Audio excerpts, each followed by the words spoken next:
Hello everyone. My kids are currently behaving themselves, so I thought I'd take this opportunity to just record a quick video message, basically updating you all of you who have been following the page so far, on how things have been going for me and the children since Sarah passed away, because it's been 1 month today. I can't quite believe it's been 1 month, in all honesty. It doesn't feel like it's been a month. It's certainly dragged without her here. The kids, in all honesty, they're okay. They're doing alright. They've been incredibly strong and brave, and they've faced this with, a lot of courage for their young years, and it's quite surprising to me just how well they're doing. Obviously, that's not to say they don't miss their mum. Of course they do. They absolutely adored her, and they always will, and they're going to miss her. Well, they're always going to miss her. It's going to leave a massive hole in their lives, but they're okay at the moment. I don't think we need to go down the child counselling route like we did before Sarah passed away. I think that seeing a child counsellor has helped prepare them for what has happened. Obviously, that's not any kind of consolation to losing their mum, but I can take some comfort in knowing that they were a little bit mentally prepared. They knew what was going on, they understood everything. We were very honest with them about Sarah's cancer. They knew she was going to die.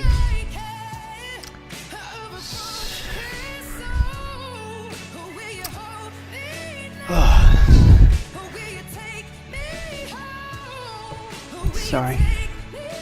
Ridiculous situation. No kids should have to face losing their mum at their young age. It's hard, it's very hard. As for me, I think if anything, the kids are keeping me as level-headed as I possibly can be. They're giving me a lot of strength. There have been times where I've been sort of down in the dumps, and they have seen that, and they've come over and picked me up, given me a cuddle, made me laugh, done just random things just to pick me up, as kids do. I'm sure any parent who's watching this knows exactly what I mean.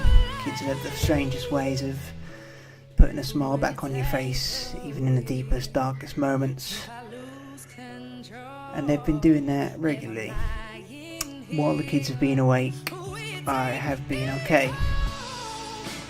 My moments come during the night times when the kids are asleep and I'm alone with my thoughts. That's always been the way for me as a long-term depression sufferer. Night times basically means to me that I am then alone with my thoughts. That was even the case before Sarah passed away, because when the kids went to bed, she quite often fell asleep, obviously feeling very tired and from treatment or just general symptoms, because she experienced so many side effects and everything from her drugs. It wasn't pleasant for her, but she had to get some rest as often as she could, and at times it just felt like there was nothing I could do.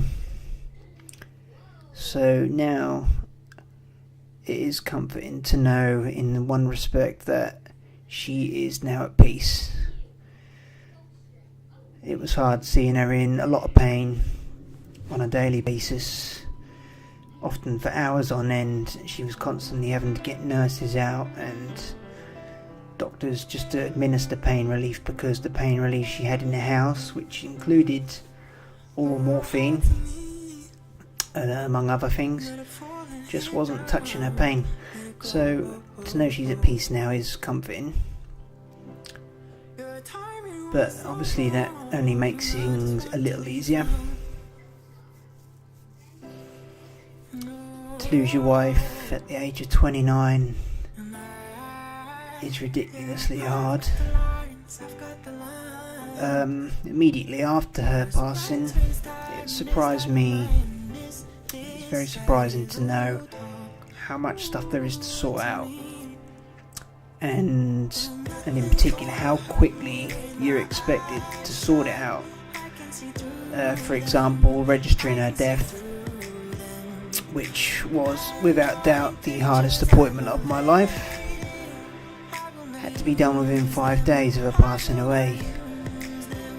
And to have to go through that so soon after losing someone, I suppose there are reasons for it needing to be done so quickly, but it's ridiculously punishing on you.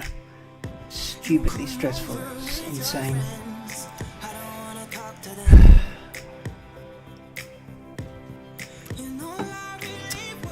I've had a hell of a lot of support, which has gone some way to help me out. Obviously, there's only so much other people can do in this situation. At the end of the day, I have lost my wife. My 5 kids will not see their mum again. And it's, well, words can't express how hard that is. But support is there for me, is there for the kids. Not just family, but I have to say family in particular have been really supportive. Sarah's parents, Diane and David, have been brilliant. And Diane was with me when Sarah passed away. We held a hand each. So at the very last moment she knew that she was loved, she was cared for.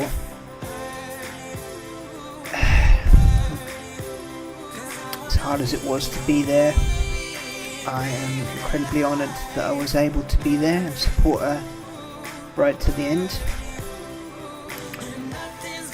So yeah, as I was saying, family, my mum as well has been incredibly supportive. She's been round on a regular basis, helping me sort through random things that need to be sorted through, getting jobs done around the house, helping me keep on top of housework and the kids' routine.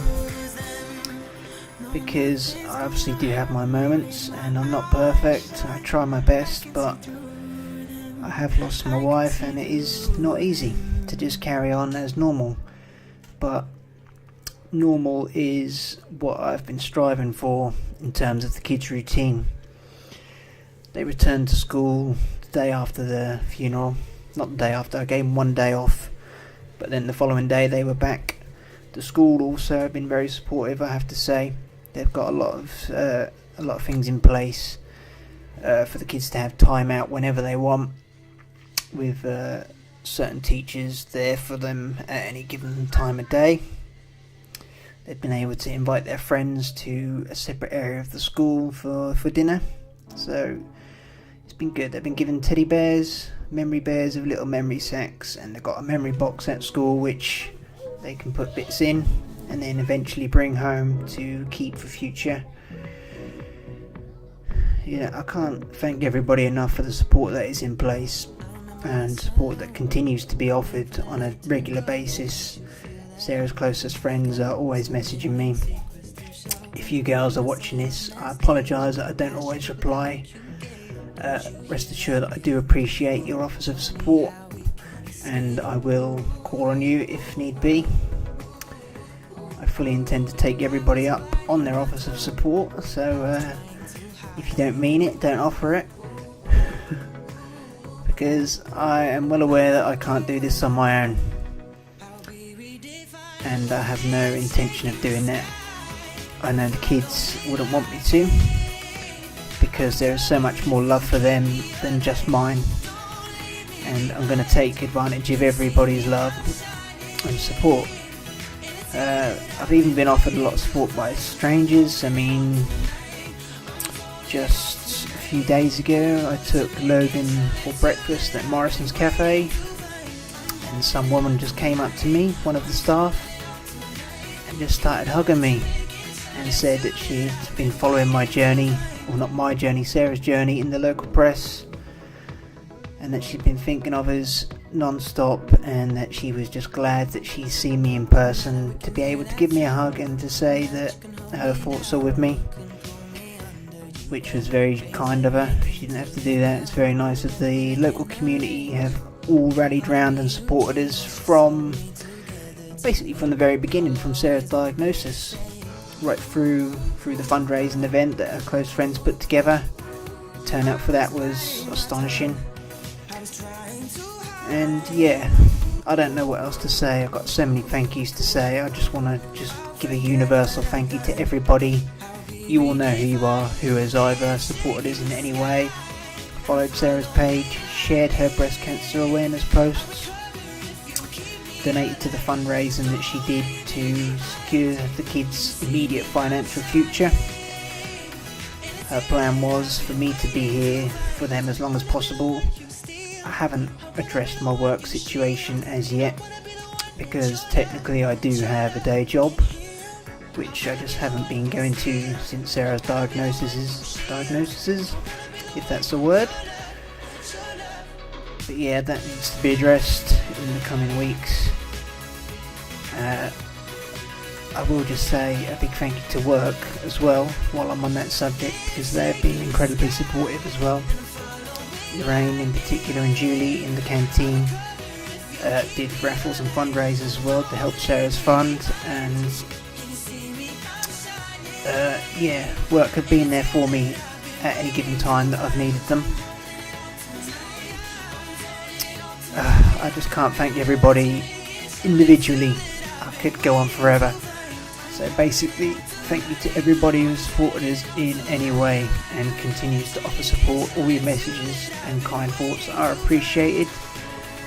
I'm sure they'll keep coming in. I'm sure I'll get loads of comments on this video,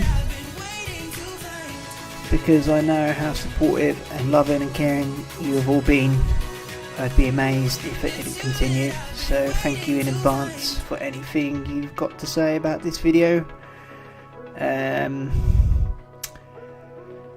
Other than that, I think I'm done. Thanks everyone who came to Sarah's service. It went exactly as she planned it. I'm actually thinking in my head, have I already said this stuff? I'm losing track, so that's probably a sign that I'm starting to waffle on. But just in case I haven't, the service was planned completely by Sarah before she passed away. She met with the funeral director and the celebrant and chose every little detail herself, including horse and carriage, and she decided that she wanted a child-friendly wake because she wanted to look down on smiling faces. And I'm happy to say that I take a lot of comfort in the fact that that day went exactly as planned, apart from the bouncy castle turning up late. But it turned up eventually, and all the kids had a lot of fun. So smiling faces is exactly what she had to look down on. Right, I think I'm done for now. I will continue to put videos like this out because it helps me. I'm not doing it for anybody else's benefit. It is me. It helps me feel like I'm getting things off my chest. So they will carry on. So do keep in touch with the page if you want to keep in touch with me and the children. I will use it as a way of showing people how they grow up with me at the helm. I'm all they've got, I'm afraid. They've got a lot of love and support around them, including me, so I'm determined to make sure they grow up into nice, respectable young children, teenagers, young adults, and eventually adults, because that's exactly what their mum always had planned for them. And that's now my challenge, and it's one I am going to live up to, whatever it takes. So thank you all again for the support, and I'll see you next time.